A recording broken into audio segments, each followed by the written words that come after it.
Hello and welcome. I'm Moryt Milo with NAMI Santa Clara County, and I'm here with Dr. Kenneth Rosenberg, who is a psychiatrist who specializes in addiction medicine and an acclaimed documentarian who is a Peabody Award winner, producer and director with 6 films with HBO and 3 films with PBS on mental health issues. Dr. Rosenberg has also been named a 2020 exemplary psychiatrist by NAMI. Dr. Rosenberg's most recent documentary, which he wrote, directed, and produced, is Bedlam, an intimate journey into Americans' mental health crisis. Thank you, Dr. Rosenberg, for being here with us today. We're very excited to speak with you and to discuss Bedlam as well as the current environment that we live in that deals with mental illness. So the first thing I'd like to ask you is, for those who have not had a chance to see this poignant, gripping film, could you please talk a little bit about what inspired you to dive so deeply into the story? Great. Well, thanks a lot for having me, Marie. Whenever I talk to folks in NAMI, I feel like I'm coming home. So it's so nice to be home again. Uh, well, there's so much in that question. Why did I make the film, and how did I come to take this deep dive? As you mentioned, I made several films before for PBS and HBO during my 10 years from the time I was a medical student. But I never really dug so deeply as I did in Bedlam into the tragedy and trajectory of people with serious, severe, and persistent mental illness, the kind of folks that NAMI, takes such a deep interest in. And I never really went into the kind of abandonment of my profession, frankly. I mean, not only has our culture, our society abandoned our sickest people, but unfortunately, so has psychiatry, or at least until relatively recently. And I never really had an opportunity to tell the stories about my sister, who was a woman with schizophrenia, who lived and died with schizophrenia, and who inspired me to become a psychiatrist and really inspired me to make this film. So while I've made films before, many of which have been about mental illness, a few about serious mental illness, I never really did those things, and this was an opportunity starting about almost a decade ago to really take a deep dive into something that I think needed to be told, and I felt I was as good as anyone to tell that story. So it was a cathartic journey for you as well as a story about where we are today Oh in yeah, mental health. yeah, and it's funny because my closest friends had never heard the stories that I wrote about in my book Bedlam and what I talked about in my film Bedlam. So it was a way to really, to share that. When you make a film, you're like alone in a dark editing room. When you write a book, you're in a farmhouse, as I was sometimes, or on a beach, or on my terrace. Uh, but there aren't any people around. You don't really have. It's kind of just like you and your editor, and you or your book editor, And your and thoughts. and your thoughts, exactly, Marie. So, when I actually uh, finally put out the film and the book and got to talk to wonderful people like you about it, I was like, God, now I have to share this with the world, it's a very different experience. And I think it's good that way, because when you write, it's such a personal, private experience, and you're able to get into your deepest thoughts, but and that enables you to have something that hopefully translates into a very honest depiction that other people can share. And it takes courage. And it takes courage because you're unfolding something that's very deep within you. Yeah. So let me ask you: were there any surprises when now the documentary took about 5 years to Yeah. make? Uh, Yeah. did it turn out as you expected? Were there any surprises along the way? All of it was a surprise. I mean, the beautiful thing about documentary filmmaking is a very organic process. And you want to have a sense of where you're going to tell the story, and you want to have some command of the story and of the topic, but you don't want to overly script it, because then you're going to kind of narrow your focus what's going to be. Sure. I had no idea when I started making this film that I would follow these people for 5 years. I thought I'd make a film in the emergency room and that would be that, and then I'd be done and off to my next HBO film. But I really quickly realized that I could not tell the story of people, but just by getting glimpses of madness. The only way I could really tell the story was really to stay with them and stay with their families. I had no idea that I myself would be in the film. Hmm. Then when I started editing this film, I realized that I needed to be able to tell that story, and and you needed as a viewer to have some sense as to why I was doing this. Sure. No, yeah. Sure. So I felt I kind of owed it to the viewers to tell them why I was making this film. Um, no, I'm starting a new film now, and you have no idea where these things go.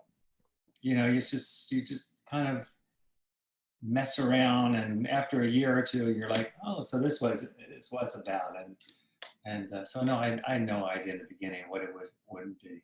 And you But really want it to be that way as a filmmaker, at least as a documentary filmmaker. sure, sure. But all your characters were so strong. Well, Everyone. it's funny, Marie. Let me interrupt you because you asked did I have any idea what was to come. Did I have any idea that I would film a guy in an emergency room and his sister would be one of the most important mental health advocates in the world, Patrice Cullors, the Right. co-founder of Black Lives Matter? At Right. that point, when I filmed him and filmed her, she had not co-founded Black Lives Matter. She was just a up-and-coming activist. And when I met her, she said, I'm an activist, and I felt okay, good. I hope something comes of it, but I'm going to film you regardless. And lo and behold, she becomes, so important and powerful in our community. So none of these things I knew. But what's fascinating is that when I watch it, I never realized that Patrice would be, it would come out of mental illness that her activism came from. Today, it's greatly evolved into a much greater issue, but that it actually stemmed from mental illness, that's a remarkable thing. Yeah, I don't think people realize that. The intersection between civil rights, rights for people of color, and a mental illness are very much intertwined. And I don't think that people realize that. I don't think it's a coincidence that she co-founded Black Lives Matter, and that was predicated on her brother, who was a man with mental illness, who was, in her words, abused and beaten by the police and sheriff deputies. Um, and I think that you see that throughout. You see that mental illness and civil rights are very interwoven. We have two Surgeon Generals who are people of color, David Satcher and another guy, and both of them are very active in mental illness. So I think we see that. I mean, I think that the civil rights community has really been very keenly aware of the discrimination that all people, white, black, and brown people with mental illness face. That brings it into a perfect segue of where we are today with the criminalization of mental illness, right? As you stated, 21st century has basically been, jails have replaced hospitals for mental illness. And it's so entrenched in our culture. Right. I looked at that, and Pete Early, of course, was one of the precursors of all authors to address that issue. And how do we get out of those trenches and cut the cycle? What do you think will happen? Well, look, I think we saw that in Los Angeles. We see that in the film. We see that in Right. Patrice's work. We followed, and actually we're part of this effort to stop a mental health jail, which is a controversial thing. And I also see the pros and cons. But in Los Angeles, they are going to build a nearly 4,000 bed mental health jail under the jurisdiction of the sheriff's department. I understand the wisdom of that. I also see the folly of that. And Hmm. that was stopped. And just a few days ago, we're now, we're recording this November 6th. Just a few days ago, Measure J in Los Angeles was passed, with our help, I might add. And what Measure J means is that 10% of the general funding for Los Angeles is being used to divert people out of the criminal justice system and into a more therapeutic social service system. So that very much affects people with mental illness. So I think it's those efforts to move people away from incarceration and towards treatment that we're seeing in Los Angeles, done very brilliantly. Los Angeles was the epicenter of the crisis when we started filming, and now I think it's somewhat the epicenter of change. And you're not that far from there. Right. Well, All right. we actually have Santa Clara County supervisors where we live. is actually now not going to provide, at least the last I read, money for a new jail, but move it towards mental health issues. So Yeah, there's slow cracks in the system, but good cracks, I guess we would say. Um, absolutely. so let me ask you. You commented. You made a very important statement in the movie that uh, funding for schizophrenia has pretty much decreased in the last 15 years by 90%. And not that I believe there was that much there to begin with, but um, and yet, we know that the National Institute of Mental Health has this public-private partnership that they're doing, and they're going to be putting in 82 million plus dollars over 5 years. Another 16.5 are coming in from private and nonprofit groups. NAMI's one of the nonprofit groups, and the American Psychiatric Association Foundation is another group. Um, what do you think? Is this the beginning of more money slowly moving its way into the areas of mental health? And we've I seen it in think, so many other sectors of well, medicine. Marie, I think there's two questions in that, one or two Okay. issues rather in it. One is, yes, I do think there's a sea change. I think that for the past decade, since the Parity Act that was, passed and enacted in 2010, we've seen a real sea change in the legislature and an attention to people with serious mental illness. Um, so many pieces of evidence for that in the legislature, in the scientific community, in our community, in the psychiatric community, and the advocate community. No question there's a sea change going. It's slow, but it's there. The thing you're raising about what I said in the film is that there's been a sharp, sharp decrease in the creation of new pharmaceutical endeavors. Research into new drugs, Hmm. schizophrenia, over the past 15 years has declined over 90%.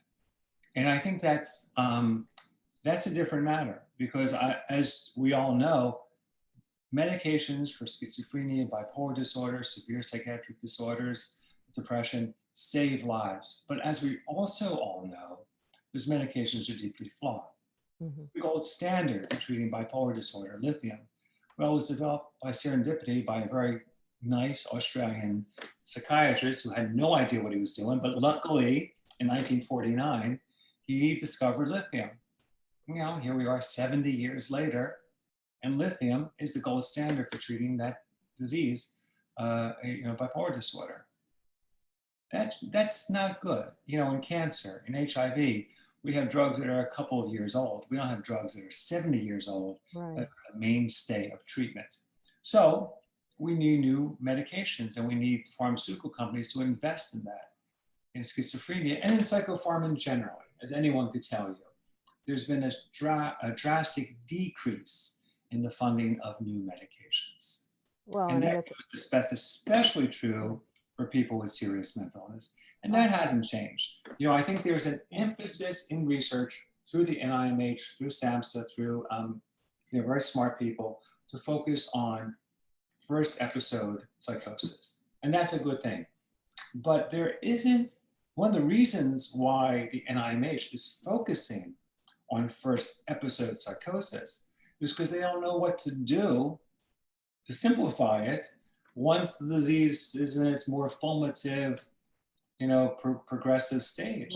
Right. So I think, and there aren't, as the NIMH will be happy to tell you, there aren't any great new candidate molecules, as we say, any new great drugs, potential drugs for serious mental illnesses like schizophrenia.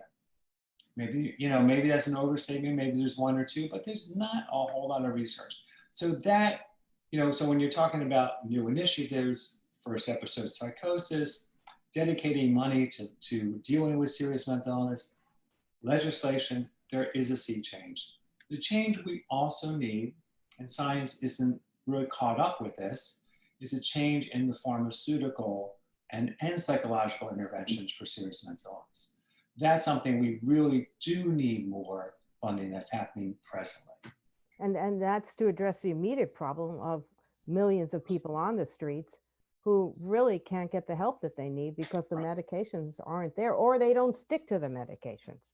Well, that's another problem as Yeah, well. But I yeah, think what we're, and that's the anaxinosia problem. yeah, I that's say good. Yeah, anosognosia problem is another thing we could talk about. But no, I don't want to lose sight of this, that the medications are great, but really inadequate. And, and there's, in part, there's reasons why people don't take the medicines. They put a lot of weight on you, they make you lethargic. The medicines are life-saving, and I'm the first, as a psychiatrist, to prescribe them. But I also feel it's my public health duty, if you will, to call it out and say, we don't have the medicines that we need and we don't have the research we need. And that really needs to change. so what about the research that's going on today? I mean, I think it's more new frontier kind of research in the areas of DNA, genetic modeling. Yeah, The fact that people are saying that, schizophrenia is really an illness that begins in utero with brain development. All of that's there, but it seems so far out in the future while we're dealing with, as you say, these 11 million plus young people, 18 plus, that are immediately manifesting these illnesses, and we only have drugs from 70 years ago. yeah, That's, I think, the point you're making. yeah. But how do we get the pharmaceutical companies to say, hey, we've got the Band-Aid, but we don't have the cure? Right. Well, I think the first thing is we have to not rely on the kindness of strangers. To quote Tennessee Williams, we have to not rely on the kindness of the pharmaceutical companies. They're good as industries go, but they're beholden to their stockholders, Hmm. not to our relatives. I think we have to do what we saw done for HIV, certainly very well done for breast cancer. We have to march, and we have to demand better, and we have to let everyone know that we're not going to take this, and that we're not going to depend on a politician or a president, to change it. We're going to say we're not voting for people unless they make this a priority, the way we made cancer a priority in the 90s, and the way we made HIV a priority in the 80s. So I think that it's advocacy or even activism, that's going to change this. There's a process here. We have to have research, basic science research that provides the necessary molecules, and then the pharmaceutical companies will say, there's something to cash in on. And we can't expect any industry to do research when there aren't candidate molecules. But I do believe, there are some promising things out there, and there's certainly potential out there. I mean, heck, it was, the 90s was the decade of the brain. Right, But we but didn't we really didn't do see much it. with As you it. say, there's Yeah, lots of DNA research and yeah. really good research, but we've yet to see that translate into something, that could help enough people. Yeah, well, I mean, that makes sense. I guess the issue that overlies all of this is that with cancer, with, well, HIV had stigma as well, but with cancer, with even Alzheimer's, it, it's not stigmatized. There's a sense of compassion, and I always think back to every time you say that you have a child with schizophrenia, or which is everybody looks at and doesn't understand. Do we need to start changing the actual terminology? Should schizophrenia be called acute thought disorders? Because there's so much of it is psychological, no pun intended. But what do you think about those kind of I think things? it's a great idea. I mean, look, I think that we do need to destigmatize, and take away the discrimination against people with serious mental illness that's rampant in our society. It wasn't that long ago. I think it was the first White House spokesperson who was angry at someone and called him an effing paranoid schizophrenic. Oh yes, it just happened. I saw it on. Yes, that was the one of the chief of Yeah, staff. one of the Yeah, early guys right, was. right. So, and like, that's okay. Like, that's not okay, Yeah, no. Everyone, it's like, and I think people were more offended by the F-bomb than they were by the use of a disease as a pejorative. Right. So I couldn't agree Right. with you more. We really need to change the dialogue. Would it help if we changed names of the diseases? Maybe, like it's a complicated matter because schizophrenia, as you know, is not just one disease. It's a Right. syndrome with many Right. diseases, and probably the Right. same is true for bipolar disorder.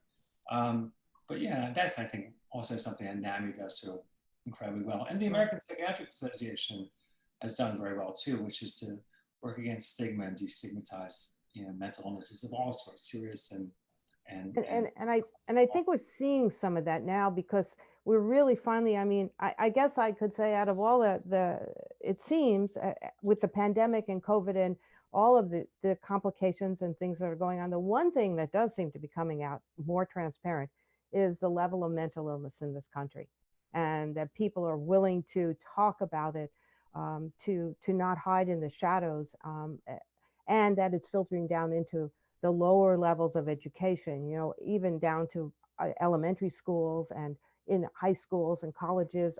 I guess that's where it seems like it has to start to remove this level of stigma, that it's just another conversation out there. yeah, yeah, I can agree with you more. We're trying to do that here in New York City, where I'm located. Charlie McRae, who's the first lady of New York City, Bill de Blasio's wife, is, established an initiative called Thrive, which is very controversial for its own reasons. But the fundamental idea of Thrive NYC is to educate people at the earliest levels. Educate kids in schools about mental health crises and how to talk about mental illness and feelings and that sort of thing. And look, I do think it's changing. When I was, a young man, my family couldn't talk about my sister's serious mental illness. Now I think things are different. Kids get medications during school breaks, during recesses. My son, when he was young, used to say, "Yes, it's time for my friend Joey to get his mental medicine." And it's not such a secret anymore. Right. People talk, Right. again, much thanks to NAMI for this. People talk openly about taking medication, about needing therapy. When we were supporting Measure J, we had a podcast and a Facebook Live thing not too long ago. And there, we had several people, Diane Guerrero, who's at HBO, it was in Orange is the New Black, and Kendrick Sampson, who's an HBO star also. And they were talking about their own bouts of mental illness. And that sort of thing is very common now for people to talk very freely about their illnesses. And I think that does go a long way. And it's those celebrities that are coming forward either in film or in professional sports, all of that. I think almost it says, okay, it's okay. I'm strong. Kevin Love was a tremendous example of that when Yeah. he didn't show up and they openly said that he had severe, anxiety. So I think it humanizes. What we need to do. I think, the passage of 988, that new line that they're going to activate in 2022, which will be for people who are in mental health crisis nationwide. I Yeah. think that should be a tremendous move forward, but perhaps that's one of the ways that we'll be able to finally push further away from 911 and putting the police in positions that they're really not very good at, even if they do have CIT training or crisis intervention training. Yeah. That's not what they signed up for. No, you're right. It's not. And police are best when it comes to mental health crises when they die, like police. Yeah. Judges are best when they lie, like judges. Fuller Torrey, who's a dear friend of mine, says we've replaced the judges. The judges are now social workers, and the therapists are now the police. And It's all so, backwards. How I mean, I know the history because I've seen your your film, and I think it's important maybe that you can tell the community a little bit that it wasn't one president, it wasn't one act of legislation.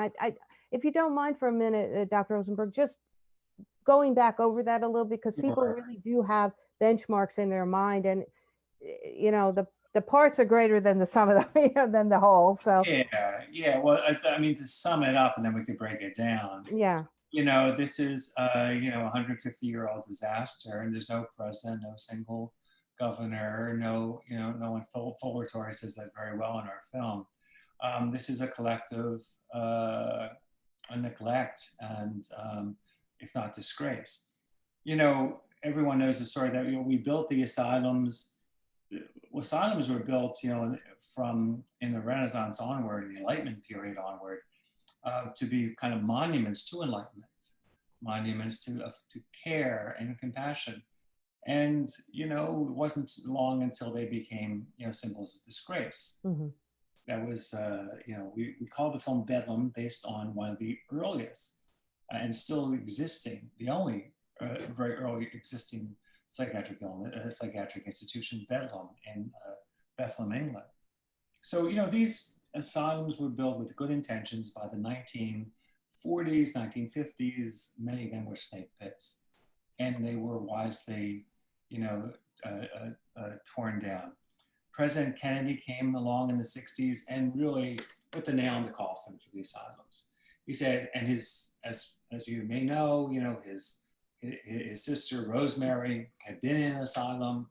She had many problems. Mental illness was among them. She was lobotomized by the infamous Walter Friedman, who became infamous for the ice pick lobotomy, that kind of quick hammering right through the eye socket and carving out the frontal lobes in a desperate and ridiculous effort to help people. An effort that won the Nobel Prize in the 40s, I think 1949 by the time it won. So Kennedy came along and said, these asylums are terrible. At the same time, chlorpromazine was developed in the 1950s, also by accident, by a French company looking for an anesthetic. And Kennedy and many others felt, okay, we have these asylums, so we get rid of them. Now we have these great new medications. And so everyone's gonna be able to live outside the asylums, they're gonna live in the community. So his position, which he started during his brief tenure as president, was to build community mental health centers. It was a good idea, but maybe a naive idea, because you couldn't get rid of all the asylums. You can't, you had 550,000 people in the asylums. You had like 2 or 3% of the state, we now have 2 to 3% of the state beds we had then in 1950, and mental illness has not exactly gone away. So it's a naive idea to get rid of all these places. It was also naive to think that they would be embraced by the community.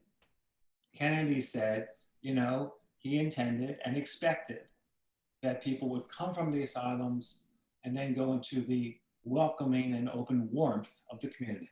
So pretty much his words. Well, we know that's not exactly how it works. The community doesn't welcome our relatives. They don't really, love them the way they should. And then what Kennedy should have anticipated is, this was a Democratic administration idea. By the time you had a couple of Republicans in power, certainly by the time that Ronald Reagan was president, this community mental health idea was killed. But it wasn't, it wasn't like Kennedy had such a great idea and Ronald Reagan was mean. It was, this was just not the greatest idea. In fact, it was a terrible idea. Community mental health is a fantastic idea, but it was never enacted in a proper way. So then you have, the asylums are gone. The drugs are helping, but as we know, they're not solving the problem. The community mental health centers now in the 1980s are taken away. And what happens? We don't deinstitutionalize people. We say we deinstitutionalize them, take them out of institutions. What we did instead is we trans-institutionalized them. We took them from one institution, the asylums, to a worse institution, the streets and the jails. So now, if you have a mental illness, you're 10 times more likely to be in a jail or in a prison than you are to be in a hospital. Now, the largest mental institutions in the country are our 3 largest jails. Those are our 3 biggest mental institutions. And that's not Bellevue, it's not McLean, it's not Harvard, it's not Cornell where I am. It's Rikers Island, Cook County, and LA County Jail called Twin Towers. And the largest collection of people is not in a clubhouse or community mental health center. It's on the streets of Skid Row in Los Angeles. You know, you have hundreds of thousands of people there. You know, at least 20,000, at least 20, a minimum of 20,000 have serious mental illness. So that's what we've done. And that's, you know, in a very quick summation, the history of what I say is not deinstitutionalization, but trans-institutionalization, taking people from one bad place to a worse place. And that's why I talk about the medications and the pharmaceutical intervention that's required, because, you know, now we're talking about new solutions, and we're talking about community mental health care, which we should have. We're talking about building back some of those hospitals, which we should have. But I think at the end of the day, what we need for serious mental illness is not simply a brick and mortar solution. You know, it's not like building a new building and we'll say it's great today, and then, you know, 20 years later, someone's going to say, let's tear that dreadful place down. What we need are better treatments, because at the end of the day, the problem is not the building, the institution, the grounds, you know, too many windows, too few windows. The problem is the illness, and the illness has to be treated medically in a proper way. That's why I think the key is not just to create better institutions. Yes, we need that, but the key is to create better treatments. So everything came to a tipping point, and here we are, and hopefully the country will start to go in the right direction. It'll just take, as you said, a lot of activism and a lot of action to make that happen. Yes. But are you optimistic that we are in a better place than, even though it looks so grim in so many ways out there? Well, I think there's much reason for optimism. As I said, since 2010, we've seen a lot of legislation passed. We've seen a lot of awareness. And, you know, frankly, the reception of Bedlam has been a real demonstration that people want to have this conversation. We were lucky enough to be in the Sundance Film Festival, but I was surprised by that, to tell you the truth, because, you know, it's like 1 in 14,000 films get in. But what I was most surprised about was that we were the first film about serious mental illness at the Sundance Film Festival. Oh, that is Now, unusual. I think that marks a sea change. Right. You know, I think everyone's paying attention to this issue. You know, you know, we're very good at ignoring things, at stepping over homeless people, ignoring people with serious mental illness, of denying that mental illness exists, even if it exists in ourselves and our own families. But I think now there is a greater awareness. So is there reason for optimism? Yes, much reason. Well, I thank you very much, because your documentary, I think, is an eye opener. Especially, look, our community understands it, NAMI understands it, but those out there who need to be educated, who need to understand that those who are on the streets are not just out there looking for a penny. They're out there, they need genuine help, and most of them don't know it. And so that's what your documentary brings to light. I will say that in that documentary, I don't remember the man's name, but the fellow who finally got into housing, when he had that full out, blown out, you know, he threw down his phone and he was so frustrated. It was incredible. It was just, you know, I really felt for him. And in the end there, when they finally got him into that house, that apartment, and you just wanted to cry. You just wanted to cry. So I thank you for everything that you've done with the movie, all your advocacy, everything. It's really been, I think, for our community, for NAMI, it's been great, and for education and the society at large, it's been tremendous. So thank you for your time. Great, thank Really you. appreciate you being with me today, and stay safe and stay well.